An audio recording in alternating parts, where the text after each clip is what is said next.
Hello guys, in this video I will be counting down my top 10 rides at Gardaland. This is a beautiful and huge theme park. It has a very solid ride collection, so let's dive into the top 10 rides in my opinion in this park. Number 10 spot goes to Colorado Boats. This is a pretty good log flume. The theming is decent, it has 2 solid drops. Overall a pretty good log flume, not one of the best but definitely not one of the weakest either.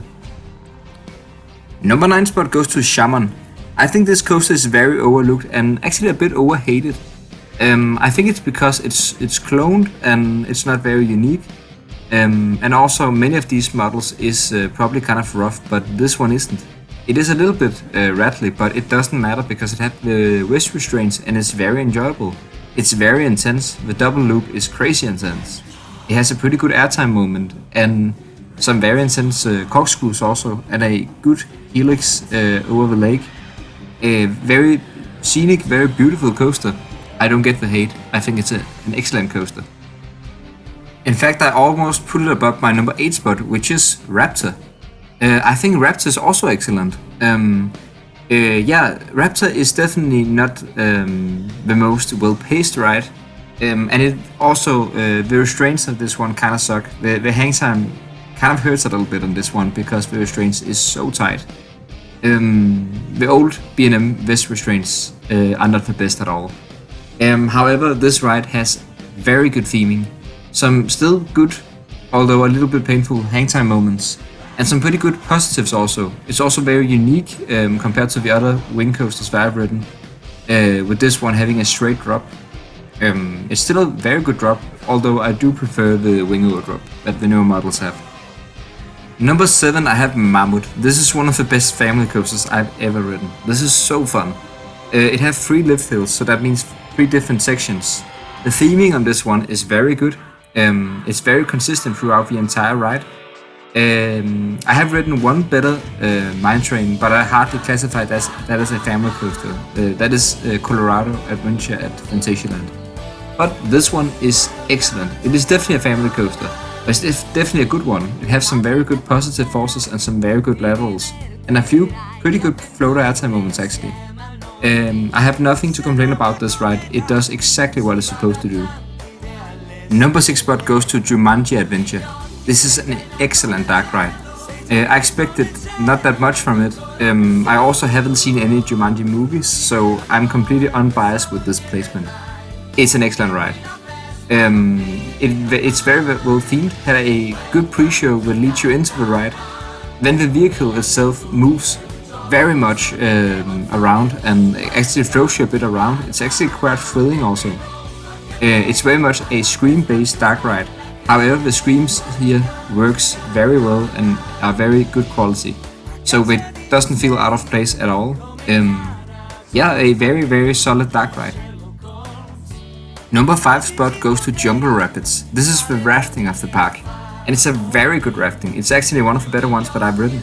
It's not because the rapids itself is that aggressive or is that out of control or anything. It's not the longest ride either. However, the theming on this one is amazing. It is one of the best themed rapids I've ever ridden, and that combined with solid rapids and solid out of control wave sections and stuff like that makes it one of the best ones that I've ridden. The audio on this one is also very good. It also has a dark ride section. It is just a very good rafting. Number 4 spot, I have Space Vertigo. This is the Intim drop tower here. This might be short, it's actually kind of a cutie. It's very short. It's even shorter than Oblivion, the B&M dive coaster here. However, this is very forceful. It is way more forceful than the other of these kind of Intim drop towers that I've ridden. It is one of the most forceful drop towers that I've ridden, period. This ride also have a pre-show.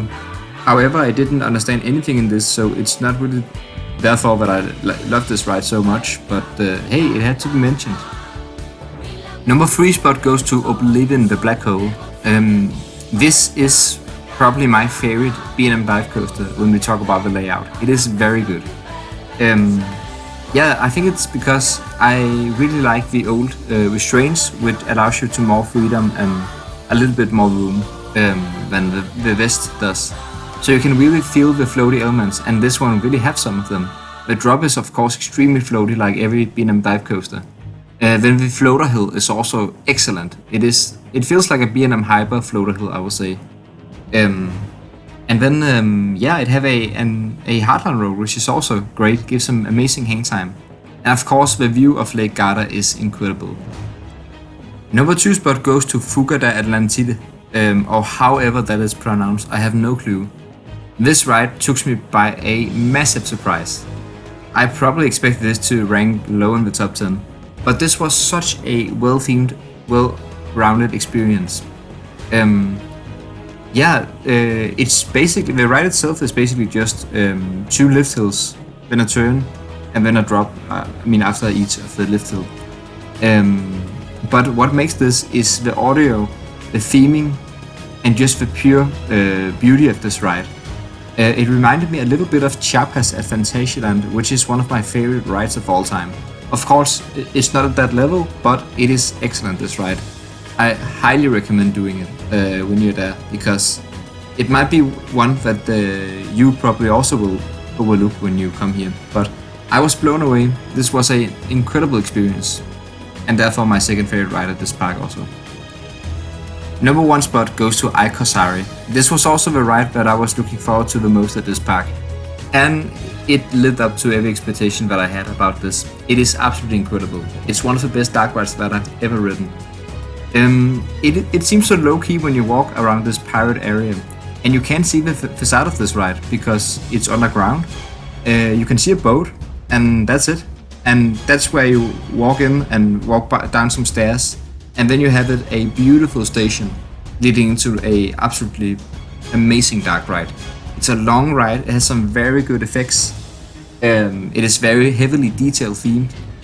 I rode it 2 times and I noticed new things the second time that I rode it. Yeah, I absolutely adore this ride. It is definitely my favorite ride at this park, and it's not even that close. So yeah, I heard that this ride is closing soon for a refurbishment. I hope they keep the charm of the old one and just make it more modern, because yeah, this ride is very, very good.